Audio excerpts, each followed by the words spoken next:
Kevin Gordon here from Autosavant.com with our review of the 2013 Honda Accord Sport. Before we get into the review, just want to go through a couple housekeeping items. One, be sure to subscribe to the channel if you like what we do. I wanted to give a little bit of background for the people who might be new to the channel or at least new to one of our videos. So you'll notice that we have a big external microphone. I don't wear one of the lavalier mics, which gets a little bit better voice, but gives you a lot less information about the noise that's in the car. And with cars like the 2013 Accord, I thought that's one of those important pieces is, you know, the mic levels for us wind up being the same across a lot of our cars, and as a result, it gives you the opportunity to hear the differences between all the different models of cars. Next up, be sure to follow us on Twitter and Instagram at AutosavantKG, and our Facebook page is just Autosavant for more information about what's going on in the written portion of the site. So the 2013 Honda Accord Sport. Sport being really just a styling package more than really anything to do with being a higher performance model, considering this is the 2.4 liter inline four, which makes 189 horsepower and 183 foot-pounds of torque, mated to a continuously variable transmission, or CVT. So, it's a little bit weird from a naming perspective, but that sport badge gets you big 18-inch wheels, which makes it look quite nice, and that's really about it when it comes to sportiness. Even with that being the case, the 2.4 liter 4 that's in the Accord and their CVT is actually a decent combination. You know, the CVTs have been given a lot of sort of trouble and bad reviews over the years, but they really are starting to mature. The one that's in this one, if you leave it in normal drive, sort of creates artificial ratios, so it seems like there's shifting going on as you stomp on it. It just doesn't sort of act like an outboard motor on a boat and sort of hit top RPM and just sit there. If you put it in sport, those ratios pretty much disappear.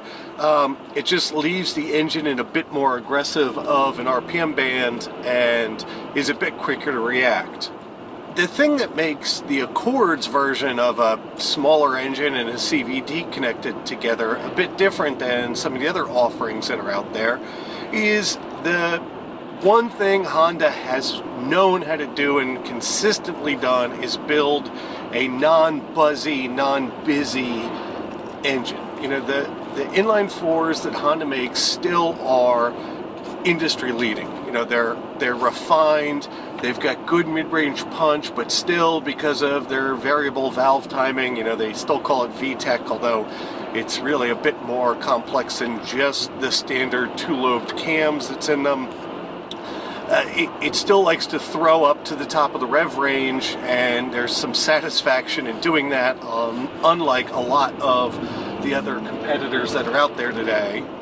So would you call it fast? No, but it's never caught out. You know, this car winds up being responsive on the highway, a little punchy around town when you need it to be. Really, it's one of those cars that you're never going to be disappointed with the power, but it's not really a sports car by any stretch of the imagination. The same winds up being true of the suspension. You know, the earlier version of the Accord, at least the last generation of it, really caught a lot of flack for being noisy and less pleasant to drive than all the previous iterations of the Accord. And really, the Accord at one point was a benchmark. It was a yardstick, and Honda lost their way. Now, they haven't gone so far as to bring back double wishbone suspension and do a lot of the things that really made their early cars very special, but a lot of what they've done in this iteration of the Accord have brought back a positive feel in steering, a good brake pedal, appropriate throttle response. Really, a lot of the issues that were there have been addressed. Interior materials are much better than they had been in the past. road noise and wind noise are dramatically improved in this car. It winds up being comfortable and capable, and you get all of that. And the thing that's impressive to me is you get all of that, right, for $24,900 with delivery. So this car comes in under $25,000, and you get a backup camera, and you get good working Bluetooth, you get iPod connectivity that actually works. Honda has added quite a few features to their base car, which really, that's sort of what the Sport winds up being, is a base car with a bit more aggressive wheel and tire on it. And really, it's an amazingly nice package of a car. The driving position here is good. The seats are comfortable. I am actually an enormous fan of cloth seats, so in some ways it's a real benefit to me, the fact that this car doesn't have leather.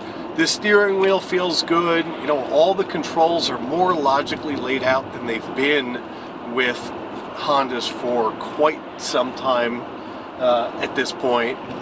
The infotainment sort of display that you get in the non-nav cars gives you information about fuel economy, sort of trip information, and then audio controls. It's a little confusing initially to interact with, but quickly you become accustomed to it, and it's a fine addition. It gets you a big space for the backup camera. That works quite well. The gauge cluster is really clear, very well laid out. They've gone to this new sort of floating speedometer where the needle lives in a little circle inside of an infotainment display center. It works quite well. Everything in there is simple, nothing too flashy, but all the information you need is presented the way you want it. It's very Honda. And, just 2 years ago, saying that was no longer a compliment.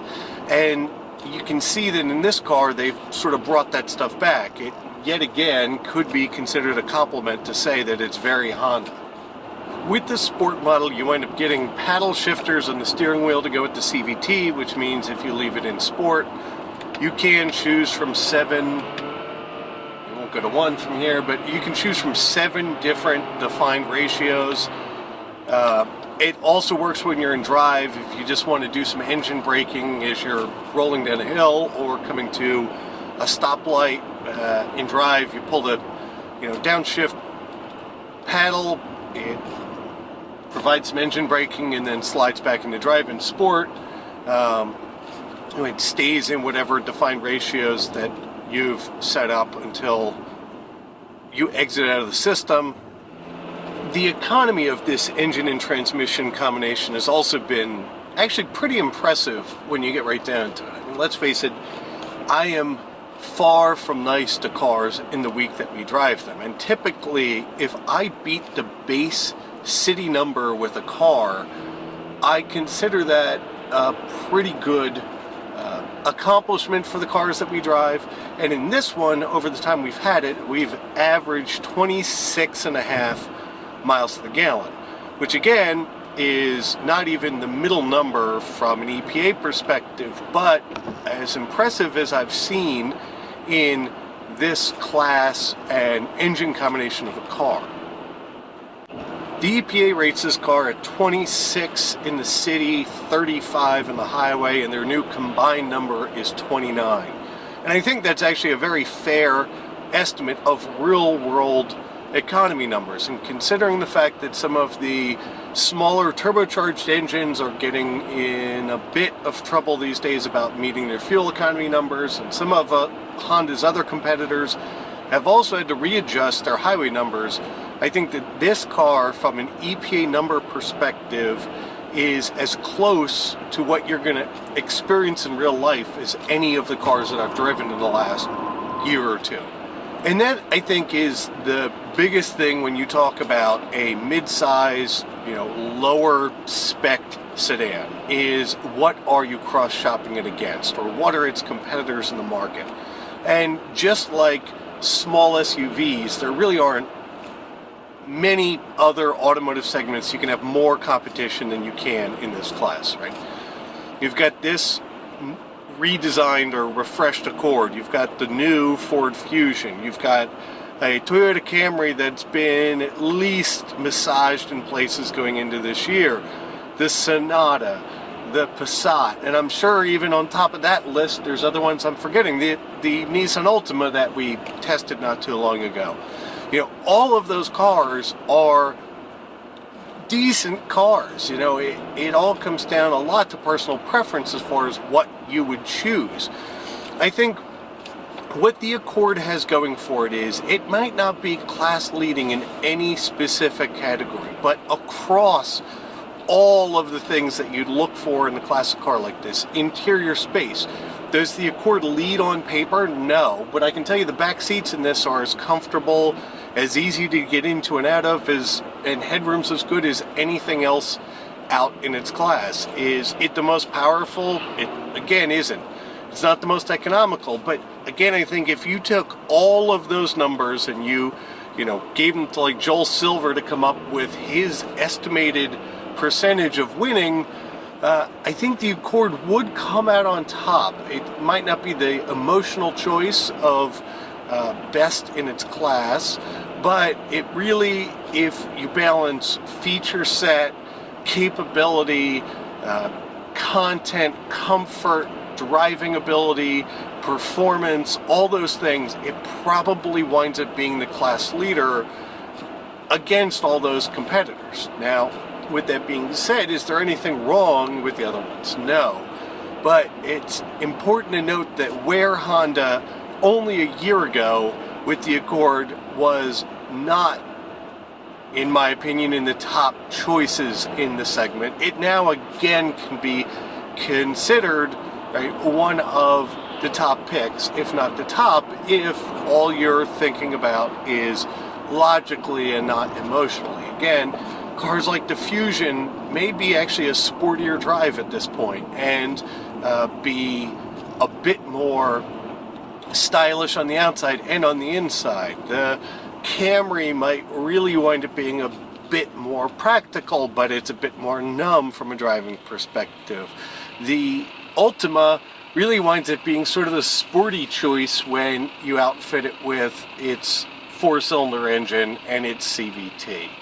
The Sonata, you do get an enormous amount of content for $25,000. So again, you look across the entire class, choice, of course, is always up to personal preference, but the Accord has once again placed itself firmly in the middle of its competition, and it's a really nice thing to see that Honda's back on its game.